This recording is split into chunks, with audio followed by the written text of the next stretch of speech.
কাঁঠাল দানার ভর্তা। কাঁঠাল দানা যদি এইভাবে ভর্তা বানিয়ে নেওয়া যায়, দুপুরে গরম গরম ভাত দিয়ে মেখে খেতে দারুণ লাগবে।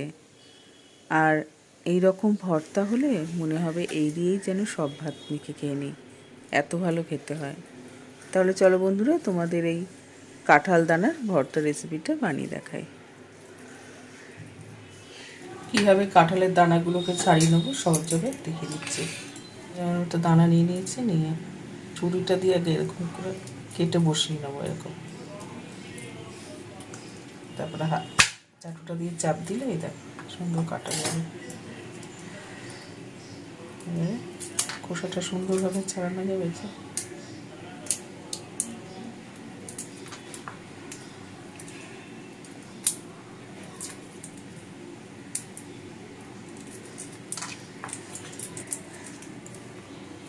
এইভাবে সব কাঁঠালের দানাগুলোকে ছাড়িয়ে নেব। এখানে কাঁঠালের দানা, এই যে খোসাটা, শক্ত খোসাটা ছাড়িয়ে এই মাঝখান থেকে দু টুকরো করে সব কটা কেটে নিয়েছি। কেটে একবার ভালো করে জল দিয়ে ধুয়ে নিয়েছি। দুটো পিছকা নিয়ে নিয়েছি, কাঁঠালে ছাড়ানো, খোসা ছাড়ানো কাঁঠালের দানাগুলো দিয়ে দিলাম। এর মধ্যে দিয়ে দিলাম নর্মাল চামচের হাফ চামচ নুন, আর ছোটো বাটি হাফ বাটি মতো জল, একদম কম জল দিয়েছি। প্রেসার করে ঢাকাটা আটকে গ্যাসটা ধরিয়ে দিলাম। দিয়ে প্রেসার কুকারটা বসিয়ে 3টে সিটি ফেলে নেব।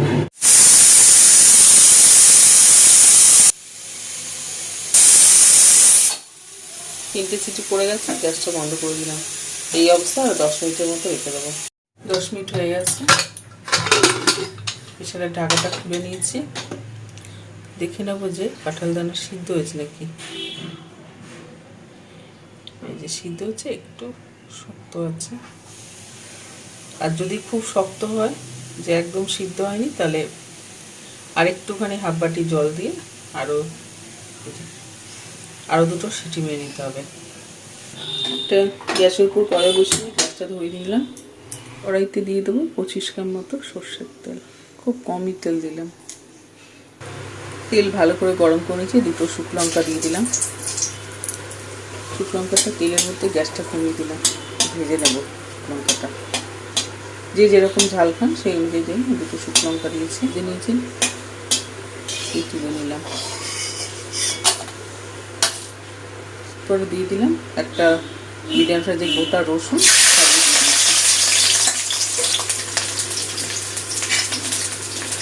এর মধ্যে দুটো কাঁচা লঙ্কা দিয়ে দিয়েছি। গ্যাসটা কমানো। রসুন আর কাঁচা লঙ্কাটা একটু তেলে ভেজে নেবো। এখানে বেশি ভাজার দরকার নেই, কারণ কাঁচা লঙ্কাটা একটা ফেটে গেছিলো। খুব সাবধানে ভাজতে হবে। রঙটা একটু হয়ে গেছে, রসুন ভাজার বেশ ভালো গন্ধ বেরিয়েছে। এখন নামিয়ে নেব।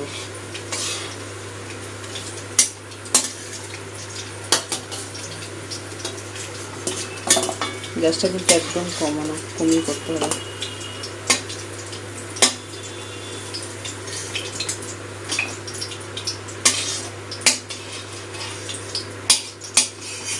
রসুন কাঁচা লঙ্কাটা নামিয়ে নিলাম।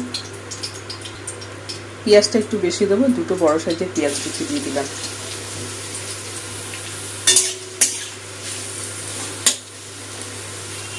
পেঁয়াজের মধ্যে সামান্য একটু নুন দিয়ে দিলাম। নুনটা মিশিয়ে পেঁয়াজটা ভাজবো, পেঁয়াজটা হালকা তাড়াতাড়ি হয়ে যাবে।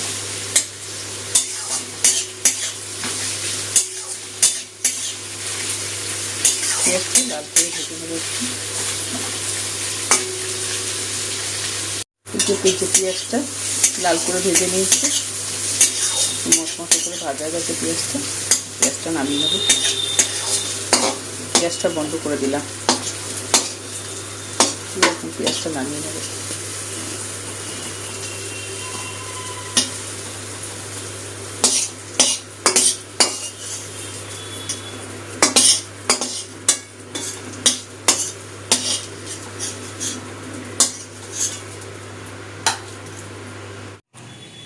কাঁঠালের দানাগুলো শিলের মধ্যে নিয়ে কেটে নেব। আর সাথে এই যে শুকনো লঙ্কা আর কাঁচা লঙ্কা রসুনটাও নিয়ে নিলাম ভাজাটা। পেঁয়াজ ভাজাটা বাটবো না, শুকনো লঙ্কা গোটাটা ছাড়িয়ে নিলাম দিয়ে সাথে কাঁচা লঙ্কা গোটাটাও ছাড়িয়ে নিলাম, এবার একসাথে সব বেটে নেবো।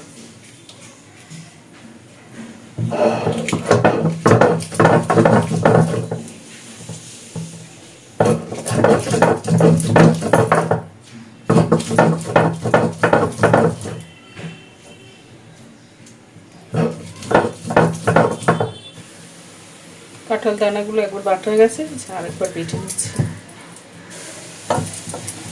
কাঁঠাল দানাটা দুবারে বেটে নিচ্ছি।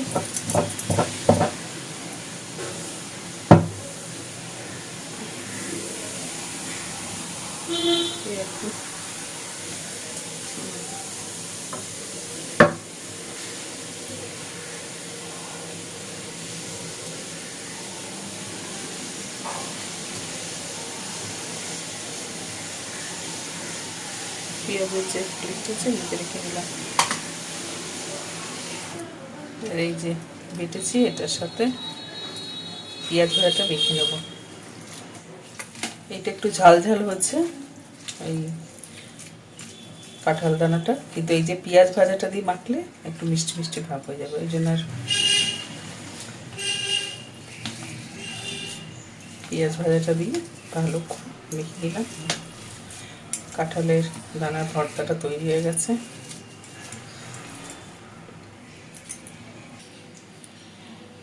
আর একটুখানি কাঁচা সর্ষের তেল দিয়ে দেবো, টেস্টটা আরও ভালো হবে। এটা দিতেও পারেন না, দিলাম সর্ষের তেল দিয়ে একটু মেখে দিলাম। খুব গরম ভাতের সাথে কাঁঠাল দানার ভর্তা। তো বন্ধুরা, তোমরাও এরকম কাঁঠালের দানা দিয়ে ভর্তা বানিয়ে খেও।